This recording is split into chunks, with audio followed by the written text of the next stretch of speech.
নমস্কার বন্ধুরা, Gublu stake guide চ্যানেলে আপনাদেরকে স্বাগতম। পশ্চিমবঙ্গের ভোটার তালিকা সংশোধন বা এসআইআর প্রক্রিয়া নিয়ে বর্তমানে কিন্তু রাজ্য জুড়ে এক অস্থিরতা চলছে। তো অনেকের বাড়িতেই কিন্তু এসআইআরের হেয়ারিং নোটিশ কিন্তু এসেছে। তো আপনাদের মনে কি ভয় আছে যে আপনারা শুনানিতে গিয়ে সঠিক কাগজ দেখাতে পারবেন তো, না পারবেন না, আপনার কি নামটি বাদ হয়ে যাবে? তবে আজকের এই ভিডিওটি কিন্তু আপনার জন্য একটি বড় স্বস্তির খবর নিয়ে এসেছে। তো নির্বাচন কমিশন নতুন নির্দেশিকা অনুযায়ী কাগজ না দেখাতে পারলেও কোনো ভোটারের নাম কিন্তু হুট করে বাতিল করা যাবে না, এমনটাই কিন্তু নির্বাচন কমিশনের পক্ষ থেকে জানানো হয়েছে।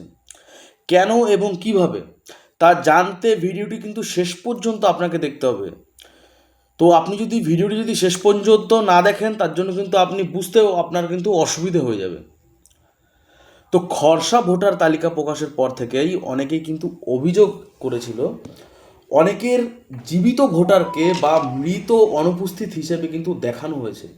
তো এই পরিস্থিতিতে নির্বাচন কমিশন কড়া নির্দেশ দিয়েছে যে শুনানিতে ভোটারদের দেওয়া নথিপত্র নিয়ে যদি কমিশনের কোনো সন্দেহ থাকে তবুও সরাসরি কিন্তু নাম বাতিল করা যাবে না।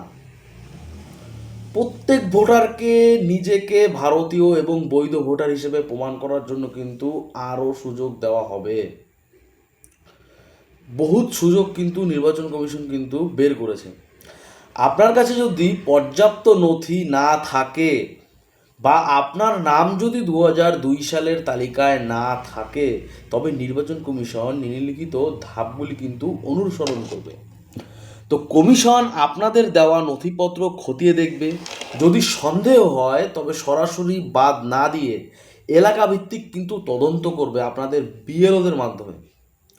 প্রয়োজনে কিন্তু আপনার প্রতিবেশীদের সাথে কথা বলবে, আপনার সম্পর্কের তথ্য সংগ্রহ করবে, প্রতিবেশীদের সাক্ষী রেখে এই কাজ কিন্তু গুরুত্ব দেওয়া হবে।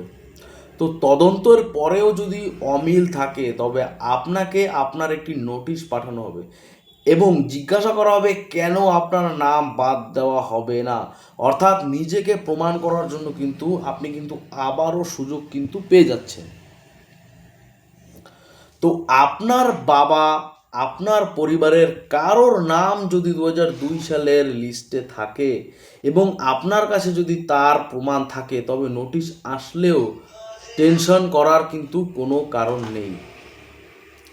কিন্তু যাদের পরিবারে কারো নাম 2002 সালের লিস্টে নেই, তাদের কিন্তু নোটিশ আসলে অবশ্যই শুনানিতে কিন্তু যেতে হবে। আপনারা যদি শুনানিতে না যান তাহলে কিন্তু আপনাদের ভোট কিন্তু কেটে যাবে। সেখানে কাগজ দেখাতে না পারলেও কিন্তু কমিশন আপনাকে প্রশ্নের জন্য কিন্তু একাধিক ধাপ এবং সুযোগ কিন্তু আপনাদের দেবে। তো সুতরাং বন্ধুরা, এসআইআর হেয়ারিং নিয়ে আতঙ্কিত হবেন না। নির্বাচন কমিশন ভোটারদের স্বার্থে এই নিয়ম শিথিল করেছে যাতে কোনো বৈধ ভোটারের নাম বাদ না যায়। ভিডিওটি প্রচুর পরিমাণে শেয়ার করুন যাতে আপনার প্রতিবেশী এবং পরিচিতদের ভয় দূর হয়। আপনার জেলার হেয়ারিং শুরু হচ্ছে কি না তা আমাদের কিন্তু আপনি কমেন্ট করে জানাতে পারেন। পরবর্তী সব আপডেট জানার জন্য আমাদের চ্যানেলটিকে সাবস্ক্রাইব করে এমনকি বেল আইকনটি প্রেস করে রাখুন যাতে আপনাদের কোনো রকম কোনো আপডেট মিস না হয়। তো সবাই সুস্থ থাকবেন, ভালো থাকবেন, আবারও দেখা হবে পরবর্তী কোনো ভিডিও নিয়ে।